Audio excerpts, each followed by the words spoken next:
Have you ever wondered if there are any myths in dementia? And so for fun, I decided to add this segment. It's called a Mythbuster episode. And today we're going to look at whether memory loss is always the first sign of dementia. And we're going to bust the myth that it is because it isn't. So tune into episode 130. How to know whether only memory loss is the first sign of dementia. Have you recently found out someone you love has dementia? Struggling to wrap your head around how to be a Christian caregiver? Searching for answers by joining countless Facebook groups but find them toxic? Learning how to cope with dementia feels difficult, but learning a Christian caregiving worldview can be easy. Hey, brother and sister in Christ, I'm Lizette, occupational therapist, pastor's wife turned dementia coach, and a daughter of dementia. In this podcast, you will learn the truth that the way to make dementia care easy is your faith. Knowing that a loving God has decreed this hard providence in your life makes all the difference. Here you will gain skills. You will be challenged by what God says in His Word about caregiving, and you will learn exactly what dementia is and is not. Find clarity and certainty from God's Word so you have perseverance for this journey. Use science-backed solutions and biblical principles to redeem your time. Praying this blesses you as we dive into dementia from a Christian perspective. Let's glorify God despite dementia. Welcome to Dementia Caregiving for Families, a podcast for Bible-believing Christians who wonder how to make dementia caregiving easier. We use your God-given talents to give you hope as well as help so you can create moments of joy and ease your burden during this season of caregiving. I thought it would be fun to do a myth-busting episode. Today, we're going to talk about how to know whether or not memory loss is always the first sign of dementia. And I know so many people believe that memory loss is usually always the first sign of dementia, but sometimes for certain types of dementia, this is not true.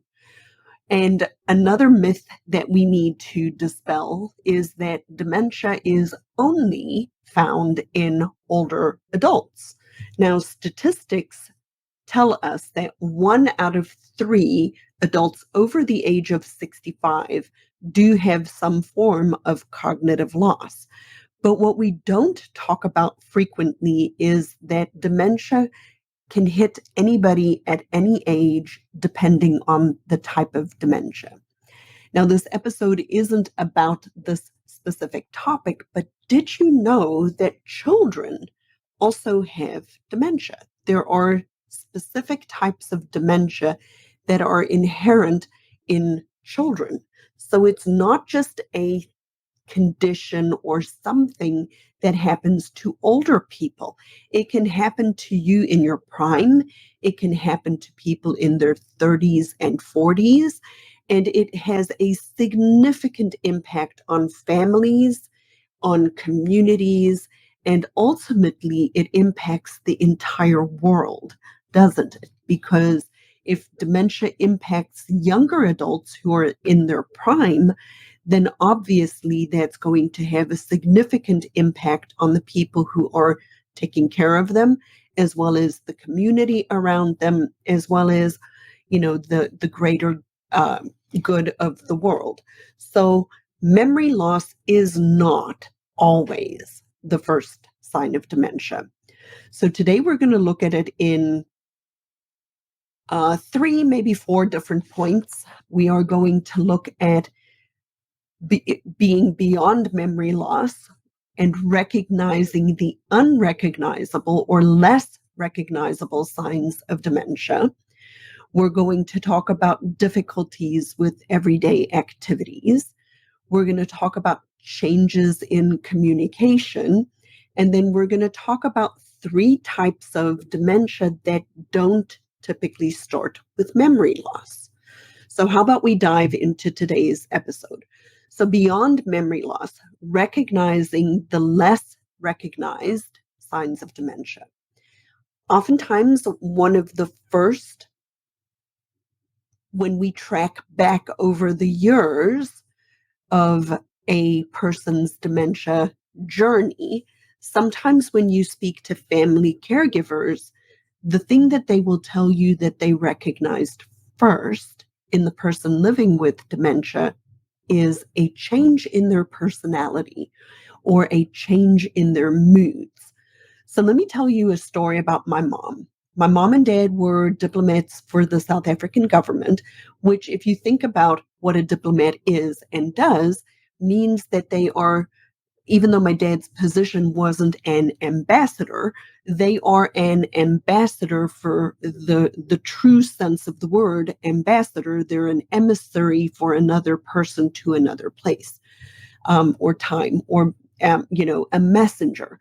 So they lived in the diplomatic community, which meant that they had some pretty interesting and awesome experiences in their lives. When they were living in Sweden, my parents were invited to attend the Nobel Peace Prize. And I have a beautiful photo of my mom and dad. This was before her stroke, related to going to the Nobel Peace Prize. So my parents were very much in that echelon of social sphere, for lack of a better word. And as I started to track back to my mom's changes many years ago, one of the first signs that she had that something was changing, I totally missed.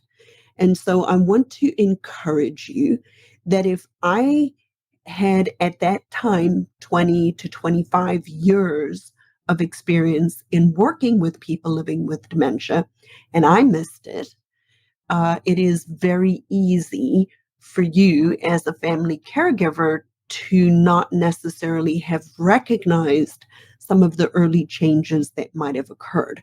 So the first sign that I can track back now, because I know better, that my mom was having difficulty with her thinking processes, that something was changing, was a change in her personality. So this was the situation. My husband and I are believers, and we attend church, but at that time we were attending a Orthodox Presbyterian church here in Greenville, South Carolina. When my parents would intermittently come with us to church, I do believe my mom is a smoldering wick, but that's a whole nother conversation. And I do not remember exactly whether it was going to church or whether because my husband was graduating from seminary or whether it was because we were moving away yet again, to another place for another part and season of our life. But when my mom was coming and meeting people and people from church would stick their hand out to shake her hand, she took her arms and folded them around her body and said, "I don't touch people." And I remember very vividly remembering this thought going through my mind. That's strange. Mom's never done that before. But I didn't put it together until many, many years later as some of the other signs of her dementia starts to unveil themselves. So my mom's very, very first sign that something was changing in her brain was a change in her personality. And that is oftentimes a very unrecognized first sign of a change in a person's cognitive abilities, that and mood swings. Another early sign can be struggling to find the right words for the item that they are wanting to say. I always joke with my husband and with my children, nobody is ever going to know I have dementia when it finally catches up with me, because for decades, ever since my kids have been little, I really struggle to sometimes find the word for the item that I am trying to express. Now, I really don't think I have dementia, but I'll just use this as a concrete example. I would frequently tell them something like, go put that in the dishwasher when I actually meant put it in the washing machine. It's like my thoughts are so fast in my head that sometimes the words just don't follow all the way. But that's the kind of thing that you might find somebody doing, is having difficulty finding the right words. Now, the way this presented with my dad, when my dad was starting to have and is having trouble right now, the thing that I notice with him is that he uses descriptions to come up with the concept because he cannot find the word. So he'll give a roundabout long sentence to say the same thing instead of using the correct word. So finding the right words can sometimes be an early and unrecognized sign of dementia. Sometimes another early or unrecognized sign of dementia or something starting to happen with a person is a change in their awareness of time. So, for example, this will start to present itself in the inability to be on time for appointments, or showing up late to an appointment that they never would have been late for before. It's like the person's awareness of how long a task actually takes to perform goes away. For example, most of us have a very, very good intuitive sense of time, and we know that when we are getting ready to go to work or to go to church, about how long it will take us to do our normal skills of everyday living, right? How long it takes you to get up, get dressed, take your shower, eat your breakfast, all of those kinds of activities. Well, as a person's brain changes, sometimes that awareness of how long things take, and an awareness of what time it is, or that how much time has passed, can be distorted or go away. Another early sign of a person that having changes in their brain, that it could be an earlier sign of dementia than not necessarily having difficulty remembering things or making memories or short-term memory loss, is the concept of filing in piles, right? So what I mean by that is a person who has always been paying their bills on time or has lived in a very systematic and clean and neat house, which is not mine, but a person who is pretty on top of keeping things organized. And I'm not talking about the person who's always been disorganized, but I'm talking about a person who has always been organized, and all of a sudden you come to their house and you notice there are lots of piles of mail, there are lots of piles of pieces of paper, like they've been sorted out and moved around, and the inability to actually complete that activity and task and then move on to the next one. And so I call it filing in piles. You'll just notice lots of piles of things around the house that could be a sign, an early sign that's unrecognized of dementia. Another early sign of dementia could be a change in ability to actually initiate doing activities by themselves and for themselves. So all of a sudden, this person looks like they have lost interest in life. All of a sudden, all they're doing is sitting watching TV. They're not even reading a book. They're not even maybe getting up and doing the activities they always have done. But it's not like they're depressed. They're just apathetic. They just don't look like they have any interest in life. And that can be a very early sign of dementia for a lot of people. So that's the thing, the first part. Early signs of dementia can go beyond just a memory loss. So being able to recognize some of those earlier signs can be helpful to you to be able to start to think things through, to get the person help, to start to prepare yourself by just becoming more educated related to dementia and dementia caregiving, and to try to see if you can get an earlier diagnosis. The second part of where we miss things sometimes related to dementia and a diagnosis of dementia is that people may start to have difficulty with their everyday activities. So this kind of ties in with the first one where we talked about changes in planning and organization, the inability to follow through and do the activities that they've always done, challenges with paying their bills, all of a sudden forgetting to order their medication, or maybe not making good decisions, and oftentimes, and unfortunately, I see this a lot.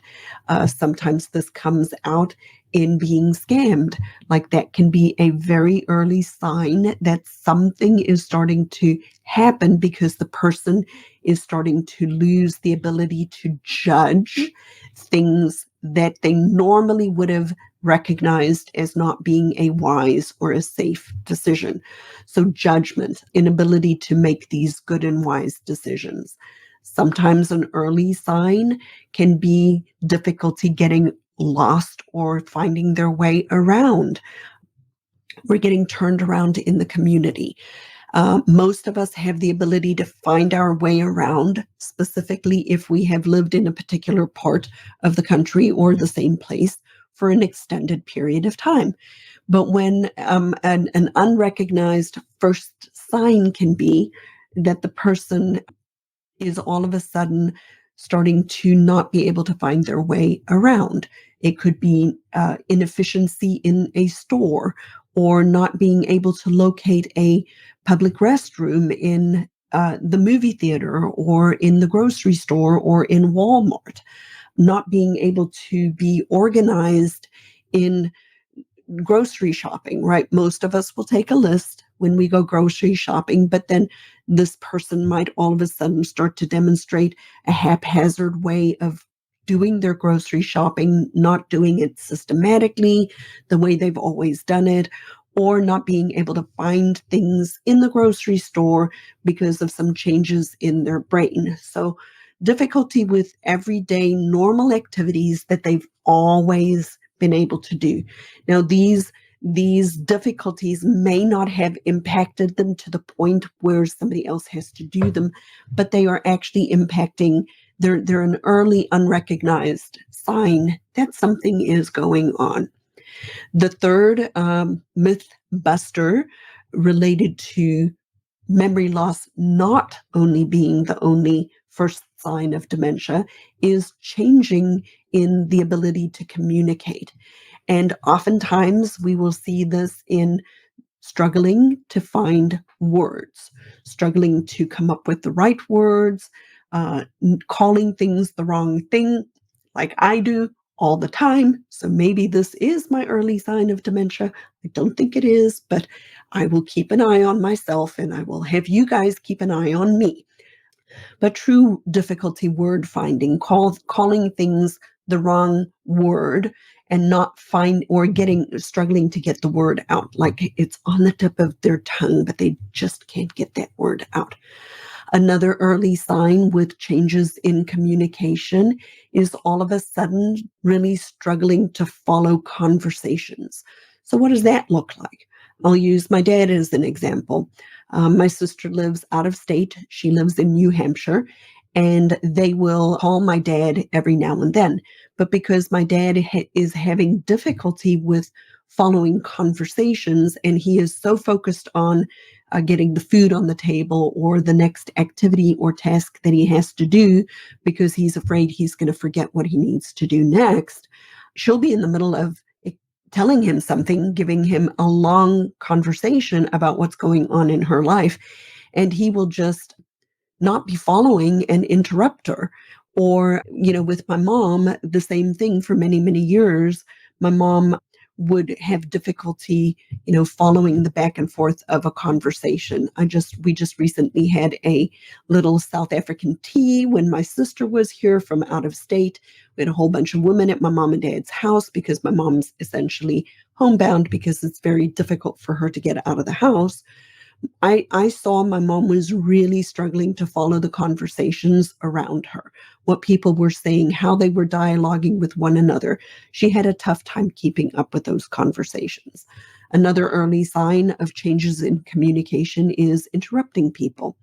So my mom did this for many, many years. And I know I use my parents as examples all the time, but it's because, I see them all the time. And these are just super easy and fun examples for me to be able to use. But when my mom started, after her personality change and after I started to recognize that she truly is having a hard time with her memory, that she would cross her fingers. She would cross her fingers when she needed to remember something. And so when she started to do that, I knew that she couldn't keep it in her mind because I didn't used to do this. I would finish my thought or my sentence. And when we'd get back to her, she's like, I don't remember what I was going to say. So now I actually allow her to interrupt me because I understand that thoughts in her head right then and there, and I can retain my thought and know what I'm going to say, and I can come back to what I was going to say. And even if I cannot, it's not the end of the world. But allowing my mom to interrupt me because I know that that's when she can actually remember what she wants to tell me. So when my mom crosses her fingers now, I say, yes, mom, what do you need? And I'll allow her to interrupt me. Another change in communication, and this is something that we may not see unless we're living with somebody or, in close proximity to somebody, is following storylines on the television. Do you feel alone and isolated and need a little bit more help and support in this journey? Sign up for our next Ask the Dementor monthly meetup, where we will come together. Less than 10 people are allowed to sign up at a time so we can have fellowship where we can answer questions, where you can get some Christian guidance and just an awareness that you are not alone on this journey. I really want you to be able to connect with me. I want to be able to answer your specific questions. So if you're struggling, if you're tired, if you're overwhelmed, if you're stressed, if you just need a little bit of help, sign up for the next Ask the Dementor monthly meetup. The link is in the show notes below. Most of us can follow a storyline, a plot. We can keep the story in our mind from week in, week out, episode in, episode out.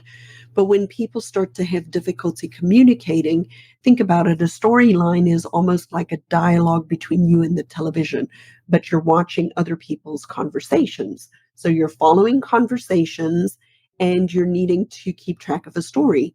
So when a person is starting to have difficulty in communicating, sometimes what you'll notice is they're also having difficulty following the storylines on a television program.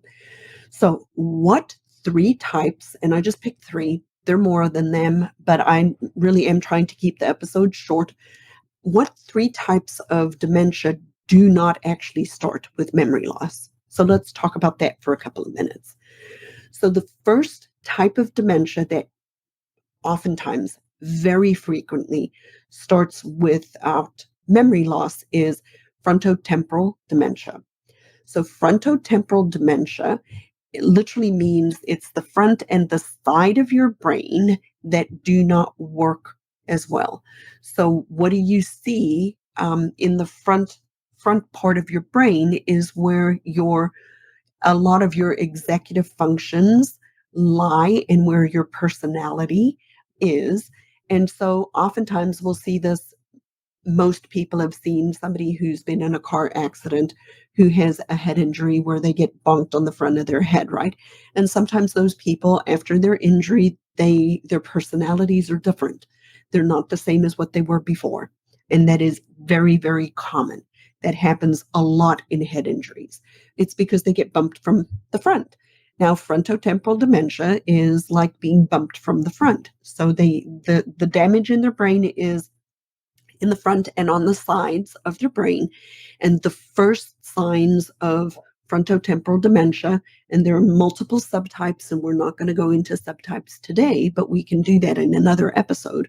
If you let me know that you're interested in these kinds of little bit more nitty-gritty detail education type of episodes, I'm certainly happy to be able to do that with you. But one of the first signs of a person with frontotemporal dementia is personality and behavior changes. So think about that. Your personality and your executive function live in the front part of your head. So when the front part of your head is starting to not work as well, those types of changes are frequently what you see, those behavior and personality changes. And with frontotemporal dementia, uh, two of the subtypes, there might be more, but I didn't really prepare that section of it, actually have more to do with language. And so sometimes you will see a person really, really, really, really, really struggle with language. So who's a good example of that? Bruce Willis was diagnosed with frontotemporal dementia. But if you remember back, if you think back on his journey and what his family have said over the years, is about a year and a half or so ago, maybe 2 years now, they released that he has aphasia. And actually, I remember very distinctly when they said that, I'm like, I wonder if he has primary progressive aphasia, which is a type of dementia. And so language can be sometimes the very, very first sign of dementia. So we're talking about the three types that do not typically start with memory loss. The memory loss comes later, but so these three types will start with typically a different thing than just memory loss. The second one is Lewy body dementia. So Lewy body dementia is also an umbrella of a couple of different types of dementia. So you have dementia with Lewy bodies, and then you have Parkinson's disease dementia, but we're not going to get into that too much into the weeds. But the biggest difference between the two is with Parkinson's disease dementia, the person has idiopathic Parkinson's disease first. So we know that they have Parkinson's disease. Their memory loss and problems come later on. And with Lewy body dementia, the cognitive types of symptoms come first, things like hallucinations, fluctuations in their thinking. So they're clear one minute, they're confused the next. And it's like, huh? What's going on? Why is it all over the place like a rodeo, up and down, up and down? Like one day they're thinking good, one day they're not thinking good. And their signs and symptoms of the thinking processes part come first, and then the memory loss comes later. So that's the second type of dementia that does not start with memory loss. And then the third type, and this was I kind of mentioned it in the frontotemporal dementia. Actually, I'm going to change that right now because another type that does not always start with memory loss is vascular dementia. A lot of people who have had strokes because of the damage in their brain from their old stroke will have an undiagnosed vascular dementia as they're getting older. And vascular dementia does not always start with memory loss. So something to just clarify and kind of talk about a little bit today is a lot of times when we're seeing people living with dementia, they have more than one type. So they'll have vascular dementia and an Alzheimer's subtype, or they may have Lewy body dementia and a vascular dementia on top of it. So those are called mixed dementias. Wasn't really going to get into the weeds with that, but I just wanted to mention it because sometimes, when we're looking at a person and how they are presenting, there may be more factors than just one type of dementia over another type of dementia. So today's Mythbuster episode, we talked about how to know whether only memory loss is the first sign of dementia, or whether memory loss is the first sign of dementia, and it is not. So we looked at it yet again in 3 quick brief points: that we don't always recognize the unrecognizable signs of dementia until later, that we don't necessarily recognize difficulty in daily activities sometimes as a first sign of dementia, and we often do not recognize that the changes in communication can be the first sign of dementia. And 3 types of dementia that do not always start with memory loss are frontotemporal dementia, Lewy body dementia, and today we talked a little bit about vascular dementia. So I'm super excited that you guys are here, and I'm hoping to tailor these episodes more to what it is that you like and would like to hear more about. So if you go to my website at thinkdifferentdementia.com, you'll see a little microphone where you can actually send me a voice clip. You can send me a voice clip and say, hey, I would love more episodes on whatever it is, because I really do want to make these practical for you. So that for sure, go ahead and do that. And if you haven't yet signed up for my monthly Ask the Dementia Coach or Ask the Dementor segment, the next one is coming up on June the 20th at 6 p.m. Eastern. So the link to sign up is in the show notes. It's a free opportunity for you to hop on and ask me specific questions about your specific struggles and to get a little bit of coaching for you to be able to benefit from that. So the next episode, the next time we're doing that is June the 20th. So go ahead and sign up for the Ask the Dementor monthly meetup. I would love to have you there and be able to serve you in a more deeper way. And as if I remember, I usually try to say, I pray for you guys every single day, and I want you to know that I'm here for you, that if there's anything I can do to help you, to go ahead and let me know. And may the Lord bless you and keep you. And I will see you in the next episode. Thanks for joining me today, Success Seeker. I pour my heart and soul into this program to serve you. You can serve me by leaving a review on Apple Podcasts. And join our free Facebook group, Dementia Caregiving for Families. It's a positive and proactive space to navigate dementia caregiving together. Get practical tools and find support, but without the verbal vomit. Be a part of our community where we seek to find peace of mind and ease despite the dementia diagnosis. So join today and see you next time as our flight takes off.